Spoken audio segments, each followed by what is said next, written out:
Huh. Well, that's ominous.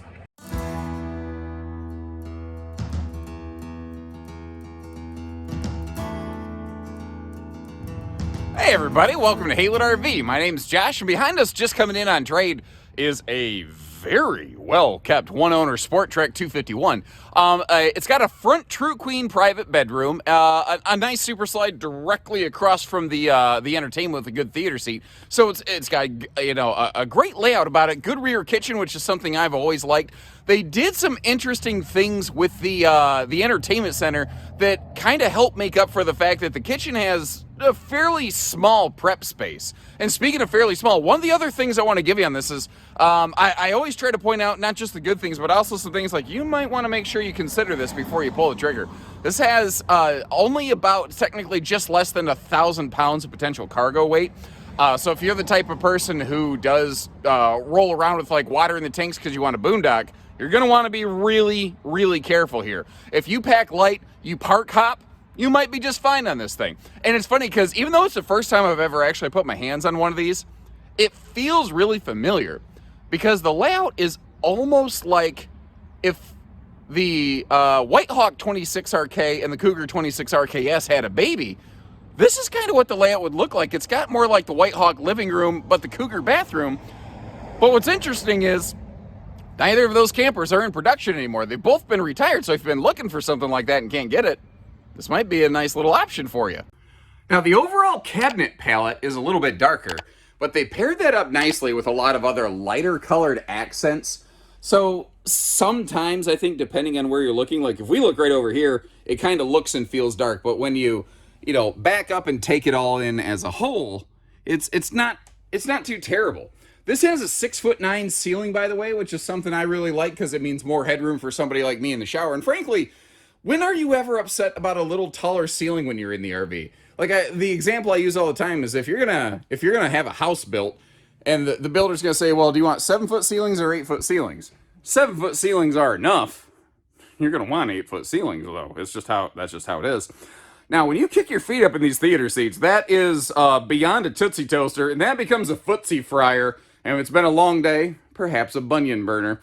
Now, this is where I was saying they kind of leveraged the entertainment center with the kitchen to create some extra prep space there. And I get how it's kind of like aesthetically pleasing to have that extra level change right there. And there are some household outlets on the sides of this, on both sides, actually. So, like, you can turn them into, like, a neat little charging station.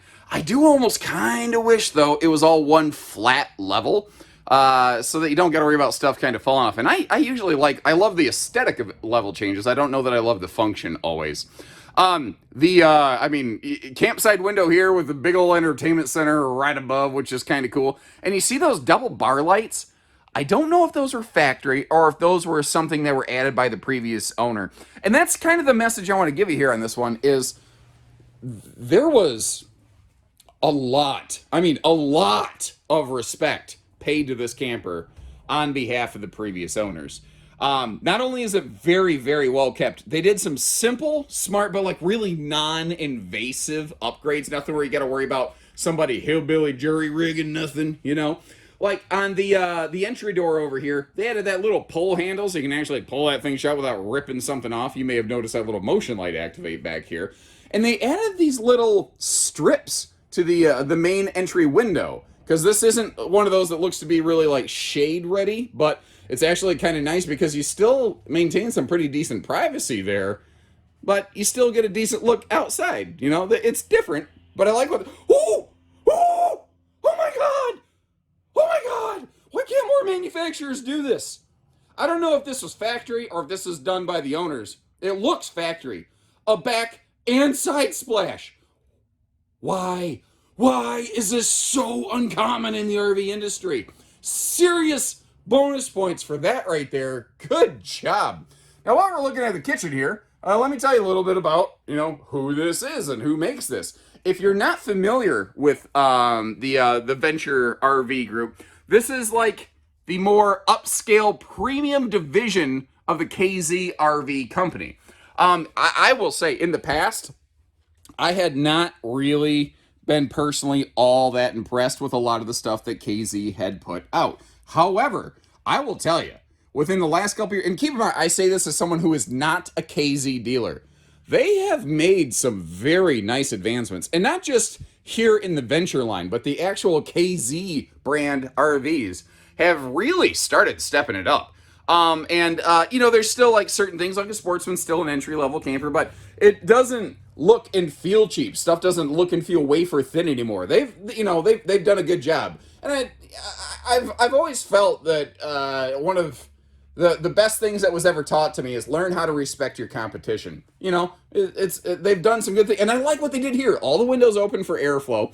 All of the lights in the slide have their own little switches too, which is kind of cool, including the two little lights above the dining here. Now, you could click those independently on and off if you wanted, but I think that's nice. Now, if you got long arms like mine, you can just reach up and do that. Otherwise, you got to kind of stand up and do it, but that's nice. That's not bad. This is a centralized air system. Something here I want to give people a little awareness of, because I found a lot of people really don't know what this is. This RV has a cold air dump on the central air. Right now, it's not really pushing air through the central ducting, so your bedroom and your bathroom are going to be hot boxes, buddy. You have to flip that shut if you want to make sure you're getting air in those front rooms. Otherwise, you're dumping all the cold air here, which is nice when you first get to your destination if you want to cool this down. But yeah, you can smoke yourself right out of this thing. It is mostly like a couple's camper. That dinette can fold down into a smallish kind of sleeper. And by the way, the kitchen counter, the dining counter, the entertainment, I don't know, buffet bar, whatever you want to call it. This is all a sealed edge pressed membrane material. Now, we kind of saw the entertainment center from here before, but just to kind of complete the visual, if I slide down over here, give you a little look, we're going to hop in that right-hand door, which will be our bathroom, before sliding into the left-hand door, which would be our bedroom. But first, one of the other little signs, symptoms of good ownership I've learned I've kind of drawn some correlations to over the years. People who take the time to label all the switches, they tend to be the people who really take the best care of their RV. And it's subjective, but from what I've seen in this one, that theory certainly holds true here. I was just flickering the lights here. I saw something I think I don't like. If you're photosensitive, you might want to close your eyes for a second. I'm going to flicker some lights. Look at the wall above the slide right there. Do you see that? You see that ripple? And I apologize for kind of doing this with you, but sometimes I think it's nice for folks to get to see kind of what I'm thinking when I go through. Yeah, there's some bacon going on this wall right here. You know when you put a piece of bacon on a griddle and it curls a little bit? So, how does this feel becomes the next question. A lump right there. Okay. Given what I'm feeling and what I've experienced through the different years, I'm coming up with two possible explanations for this. Now, the first thing people are going to wonder is, has it leaked? I don't think it has. I've already been on the roof. The roof looks fantastic. This doesn't appear to be a leak. It's one of two things. Either A, the lamination process on that thin little strip right there from heat expansion and contraction, the glue just gave way and the wood may have expanded or swelled a little bit. But usually, if that's the case, it will calm back down because it's not hot outside, so it shouldn't be bubbled like that. What I think this actually is a case of ice damming. I highly suspect this RV, when it was still new on a dealership's lot, the slide was left open. And if that happens, when water freezes, it expands. So you get all that snow and crap on top of the slide. Some of it melts and it kind of runs against the slide wiper seal. And then when it refreezes, it lifts that seal up just a bit. Then as it starts to melt a little bit of water can work its way through. Not a ton, not enough to really cause major damage. But this is not an Asdale using brand. This is Luan wall panels up here. Luan wood is a water-starved product when used in construction like this. And it will tend to soak up like a sponge that water. So I believe this is actually water that came in under the slide seal, which isn't malfunctioning. It just wasn't maintained properly, I suspect, by the original dealership. Could have been the owner. I don't know. That's just a theory. I just know a lot of dealerships don't close their slides in the winter, and I've seen this happen before. So this is actually osmosis. Water wicked in under and osmosed up into that wall panel. It didn't leak down, because if it leaked from the top, this would be damaged up here. It would run down the slide sidewall. The floor, I just checked, everything is solid there. This is very localized. I'm really bummed that it's here, but you totally deserve to know about it, and I'm not going to walk past it without saying something. That's just, I was raised better than that. So, back to that bathroom I was mentioning. I think this is the original factory picture frame, which has done a very nice job of framing up a wall panel. The bathroom is very well appointed, albeit very cozy. And by that I mean, like, there's not a lot of room to work around in here, but you got enough, you know? The porcelain foot flush stool there has enough room. More of that sealed edge counter space. I'm kind of glad they didn't go with too big of a sink to kind of give you some more room there. And once again, just like in the kitchen, I like the double side splashes. That's a nice little execution point. I'm happy to see that. Up top here, they upgraded the 4-inch fart fan to a larger high-velocity Hangs Vortex fan. I am a big fan of those. And again, the taller ceiling means if you're bigger like me, you can actually stand in the shower. Now, I don't know if you noticed, but in the sink, they have their, like, you know, shampoo, body wash, conditioner dispensers. There's a little mount that they added for those in the shower. You could hook that up, too. And there's no real good way for me to get in here and do this other than just climbing into the bathroom. But I don't want you to miss the fact this actually has a pretty nice linen corner over here around the side of the shower that you could otherwise miss. Huh, I just discovered something else. For a second, I was like, what happened? The lights were working. What I realized is those lights are actually a slave to this switch down here. They must have, you know, for production cost reasons, piggybacked the one off the other instead of linking them together. I guess it's not too big of a deal because you could always shut these off and turn those on down there. But hey, there's one more thing you learned today. And we're learning all kinds of stuff on this one. We're also learning, looks like the previous owners added a nice little TV here into the bedroom. And once again, those the shade things that we saw, those slats in the living room, that actually is like an interesting little vertical shade. I really like that. I really like that, actually. These lights up here are kind of nice. I do sort of wish they weren't, you know, 6 foot 9 feet in the air. Although, at least thankfully, they do seem to operate off the wall switch, which is kind of nice. And then the two lights above the bed you can individually click on. Now, this is a 60 by 80, nice true queen bed. So if you want to exchange that for a different mattress or get some sheets that fit it, that's going to be nice and easy. And you may notice a lot of brands are starting to do this. White Hawk was one of the first that I saw do it. I don't know if they were the originator. I know that I like. Actually, this kind of dates back to many years ago. Never mind. I'm sorry. But behind the hanging closet, you've got little stands with household outlets. Very nice for phones, CPAPs, all those sorts of bedside things, or even just a nice place to maybe keep like a nice watch or your wallet or something like that, kind of down in that lower pocket out of direct, obvious line of sight, you know?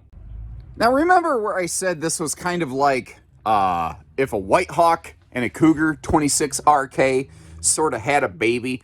This is one of those sort of Cougar-ish kind of things. When the slide closes, we can get back here into the living room. We can get to the kitchen. We can get to the fridge. But there is absolutely, positively no access to that bathroom. One other little pro tip I want to give you here is make sure you eyeball those drawers right there before you open that slide. Those drawers can accidentally bounce open behind the slide-out flange, and that slide will bust those drawers. Those slide motors are capable of moving big, like 1,500-pound slides. That little small drawer, it ain't gonna stop it. Now, you can still get to the bedroom. You do have to go, obviously, up here into the second door. And this actually reveals something I didn't initially pick up on. This is an 80-inch true queen bed, but it's still built on a Camp Queen platform. So the end of that bed does kind of, it's a little bit of a saggy maggie, if you will. So it has pretty good, okay, I guess, travel access. I've certainly seen worse. There's definitely some RVs where, man, when you first walk inside them, you can't get to, like, anything. But this one's not bad. It's a decent travel in size. It has decent traveling access. You're just going to kind of have to plan your stops. If you need to make an emergency potty stop, you better make sure you can get that slide open over there. And that pattern of respecting the RV, and you can see that they enjoyed this. They took care of it. They wanted to really spend a lot of time doing it. They just happened to swap up into something else. But what I mean is, they gave back to their RV. They didn't just take from it, and they applied upgrades and nice things, like right up here on the tongue. It doesn't have a propane tank cover anymore because they added this cool little like elevated, you could either use it as a cargo tray, or this is a perfect place to put or mount like a small little portable generator. I've seen some people also do some things like some small cargo boxes to keep all their hitching and stuff in place. I also noticed, I'm at the worst angle possible for it over here, but back here behind the battery, they added a nice little battery disconnect over there. It's just kind of one of those handy things to make sure that when the RV's in storage, the parasitic load doesn't eat the battery alive. Now, we'll get up on the roof, let you see what's around there, but in the meantime, down here at ground level, we got that handy little portable prep plug for a solar panel. The portable panels, by the way, come with their own basically built-in charge controller. And if I'm not mistaken over here, I believe we are looking at not just the factory 30 amp power cord, but also a 30 amp extension cord. That is really, really cool. They must have gone to something 50 amp because I can't imagine any other reason they would possibly leave something like that behind. Now the rear, I think we'd call it main entry door, is I think only about 26 inches wide, which means the front bedroom door is probably only about 20 inches wide. That's what I call a toothpick door. That's one where, I suck in my gut and I slide in through it sideways. But again, I like the respect the previous owners applied to this thing. This originally had just one of those little plastic entry handles, and they swapped that off for like a big fifth wheel style entry handle on this thing. And I noticed that both entry doors, I think they exchanged these lock sets. This might be factory, I'm not sure. But both of them have a programmable deadbolt, so you don't have to like keep your keys in your pocket, which if you're gonna go bike riding or something like that, or I know that a lot of my wife's pants, I don't know what clothing designers have against giving women pockets, but they're like, women don't need pockets. Why would women want pockets? I'm not going to put pockets in my women's pants. It's stupid. I can't even understand the logic behind it. So as a result, I always end up, having I got a pocket full of sunshine and everything else in my pockets. And frankly, I'm getting old enough. I'm starting to care less enough. I'm about to start just going full dad mode and fanny packing it just to keep all this crap, under control. I swear. Anybody else? Never mind. Goodyear tires. Those are not factory standard. Now, if you look over here on the right, you got a handy little propane cooker hooker because you saw you got a little mini camp kitchen over there. Over here, you got the spare tire. What I don't know, because I haven't crawled around on the ground, is if that's the original factory spare or if they also swapped that out for a Goodyear Endurance radial. Not sure at this time. I do like the awning on this. Really good coverage on that awning, clearing both entry doors pretty darn nicely. Got that cargo rack on the back here. Those are typically rated for about 200 pounds. I'm kind of glad there's nothing on it because you get to see through the mesh. That little black circle, that is your black tank flush. Now, something else I kind of thought about. I don't know that I love this, but I also don't think it's going to actually be a problem. But your furnace intake and exhaust is right in front of that cargo rack. Now, I don't believe there's even close to enough heat coming out of that thing to like melt the paint or start a fire. I don't want to get anybody into a panic. I'm not trying to throw dirt here. I don't like things in front of hot air exhaust. That's just a me thing, though. The folks, another small, smart little upgrade, added one of those sewer hose caddy tubes down here. And this is not a what people call 4 seasons camper. It's a good extended season camper, though. We do have an enclosed and forced air heated belly to give you some of that extra seasonal protection. I was wondering if we'd see some roof solar prep. I don't see anything like that. But once again, I see proper respect paid to this camper. All the seals are in good shape. I can see where the original owners had actually done some little spot touching here and there, like around the skylights. And I see where over the bathroom and the bedroom, they added those nice little fan covers, or just vent covers if there's no fan there, to get you some airflow going anytime. But all of the seals look really good. If I'm just being ultra picky, the worst thing I see up here is it needs a little cleaning. But this is getting traded in at the end of the season. They've been using it. I don't see anything up here that really concerns me whatsoever. And you can see just from my little foot marks, just how surface level that is. It's rubbing right off just with a little toe scrub right there. There's nothing to worry about up here whatsoever. The slides look good. Everything up top looks good. The worst thing I found on the roof is the refrigerator vent has just a little sun fade. That's the worst I got, people. 99 and. So thank you again for tuning in with us another time here. If you have any questions I haven't answered, please feel free to leave me a comment and I'll do my best. I will leave you a link for pricing and availability in the video description so you don't ever have to call a salesperson and get your social security number or something like that just to try to get a price tag on something. I don't like shopping like that, and I don't suppose you do either, so I try to make sure that we have that available for you. Short of that, if you appreciate the fair information that we provide, telling you things like it's got the nice True Queen bed, but it's also got a low cargo capacity. Make sure you hit that subscribe button, and we'll catch you on the next one. So take care, stay safe, have fun, and happy camping, everyone.